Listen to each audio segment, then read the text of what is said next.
Nina. So nice to meet you here in UAC. Thank you. Yeah, I'm your reader of and follower of the TMA Mountain Astrology magazine, and you have the color on the magazine. It's quite interesting. And so, would you please introduce about you and your column to our yes, audience? I'd be happy to. So thank you again for inviting me and for being able to speak to people in a completely different country who are maybe just learning about astrology and Western astrology. So my column is in the Mountain Astrologer magazine, and it comes out every 2 months. So the column is it's a very sort of special area of astrology that is becoming very popular. It wasn't very well known in the last 10 years or even before then, but over the last 5 to 10 years it's become much more popular. So the area is Astrological Magic, which is a very old form of astrology, and it's a way to apply astrology in a practical way. So for example, you will find that, let's say you want to bring love into your life. Let's say, you want to meet Mr. Right, for example. Well, what you would do is you would find the best auspicious astrological time that is very favorable for romance. And what you would do at this time is you could prepare an object, a talisman, that you could carry with you that encompasses some of the symbolism of Venus, which is the planet of love. And so you would make this object. You could make it in, for example, out of metal, which is copper, because Venus is associated with copper. And so you would take advantage of the symbolism, and then you would take it with you. And the idea is that the positive energies of Venus would come to you, and you would be able to attract more people, and you would be able to find love. Wow, that's nice. Yeah. It's a quick shot. Yes, exactly. Yeah. So I can talk a little bit about maybe some of the other astrology that I do, and also a little bit of the background of this type of astrological magic, if that's interesting. So astrological magic, as far as we know, has been practiced at least for a couple of thousand years, probably a lot longer. It's just that the written records only go so far. But I think it's probably something people have always done because they want to influence the world and they want to bring good luck into their lives, yes, as I think we all do today. And so in the column, what I do is I give, for the next couple of months, I give a list of dates. So for example, I will say, okay, July 10th is a really good date, and of course a time range, let's say from 3 p.m. to 4:30 p.m. is a very good time to create your talisman for this particular purpose. And I give a handful of these so that the readers, they don't have to have the expertise themselves.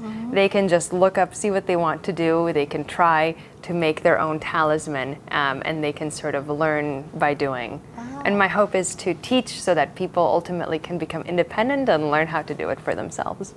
Yeah, it's quite, because I'm so interested in this area, because it will be so useful and helpful for people. So people who learn this kind of astrology, they need to know first about the basic astrology. By actually, I don't know it's traditional way or the modern astrology, and will be different. A little bit, yes. So one of the things, and I know we had a chance to talk about this earlier, is that, for example, it's the first thing you start if you're very interested in astrological magic and finding these auspicious dates for yourself. You have to learn about the technique that's called astrological or astrological elections, so electional astrology, right? Which is simply the art of finding auspicious dates for specific activities. So you can use electional astrology without magic. For example, all around the world, people use astrology to get married, right? You pick the perfect date and time for your wedding so that both the wedding and the relationship will be strong and positive. And so that's electional astrology. You want to start a business, you find a good time for it. It's, everybody I think understands this. Where astrological magic, you add another layer on this. So you find the auspicious time, but then you don't use it to do the specific activity, but you actually use it to make a magical object, a talisman that you carry with you. So that is the difference, and so you have to learn both pieces. So could you please give us a story about your successfully use this technical to achieve something? So I have a few stories. I have a I think probably the most interesting one is from, well, I'm looking at my husband because he is because that is actually how I met my husband. I met my husband on the internet in the year 2010. Wow. Yes. And the way that it happened was I found a very lucky, that I thought, astrological time to sign up for this dating website. However, the window of time was actually kind of large. It was maybe, I don't know, 30 minutes or 40 minutes, which is kind of long. Sometimes the windows are very small. And so what I did is I used the time to sign up for the website, but I also made a talisman because I had I had time. And the talisman was to meet somebody with very specific characteristics that were important to me. And so I met my husband. I didn't know he was going to be my husband, but I met him about a month later on this dating website. So I always say that my husband was given to me by magic. Yeah. So that's probably the most dramatic way that I have used it, but you can use it for other things. For example, I have used it if I wanted to get a specific job, you can do that. So you can make the talisman, bring it with you when you go to your interview, and the interview will go very well. Wow. Yeah, you can do it that way. And you can use it even traditionally for pest control.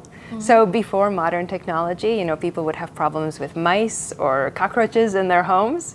And you can make talismans that you bury somewhere inside the house, and it will repel mice from your home. So things like that. Yeah, I read that story. Yes. In the Mountain Astrology magazine. Yeah, it's very interesting. Exactly. Yeah. So it has many, many uses. Yeah.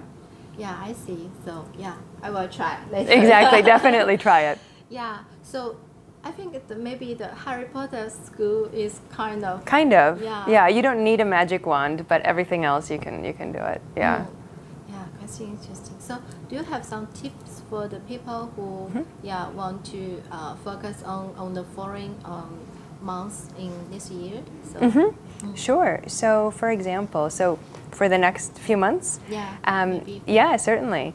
So I think one of the things that's very interesting to me is that Jupiter, of course Jupiter is the planet of good luck. Yeah. And whatever sign it passes through is always blessed and lucky as long as Jupiter is in that sign. And Jupiter takes 1 year approximately to go through each of the signs. Yeah. And so, as you know, Jupiter is in Scorpio right now, which is, for Scorpios, very nice, right? Yeah, exactly. That's why I looked at you. That's right. Yeah. So it's very auspicious for Scorpios, but I think you will feel it even more when Jupiter turns direct, because right now Jupiter is retrograde. It means its power is a little bit lower. I always say it's a little bit like Jupiter is on a spa vacation. He has to go direct and he has his full strength. And I believe that's going to happen in, let's see, what is it now? It's May. So I think that happens in about a month or so, a little bit more. Jupiter turns direct, so Scorpios will really feel they will feel lucky, and they will be able to take risks that they usually wouldn't be able to take with good results. Wow. So, yeah, and then later, of course, in the year, Jupiter is going to change signs into Sagittarius. Yes. And so I don't know the exact date. I think it's October. And so until October, Scorpios are going to be in a good place. After October, it's going to be Sagittarius. Yes. And so it'll be Sagittarius' turn. So if they want to do something new or big or difficult, this is their opportunity. Yeah. Yeah. So there are other things. Of course, Capricorn is experiencing Saturn. Yeah. Yeah. Because a lot of Capricorn people ask me, how they're stressed. Going? I am, so pressure and Yeah, exactly. So do you have some magic things to? Yeah. So there's a couple things. So right now it's actually a very challenging time because not only Saturn is in Capricorn, but until recently Mars was also in Capricorn, and Mars and Saturn are the two difficult planets. So I think for the next, probably for the next few weeks, actually for a little over a month, I think, Mars is going to be in Aquarius. So I think some of the pressure will have lifted from Capricorns. However, Mars will go retrograde and he will move back into Capricorn for a little while again. Yeah. So I think Capricorns this summer, they thought they were done with a particular concern or problem. And I think they will have to address it one more time before it's completely done. Okay. Yeah.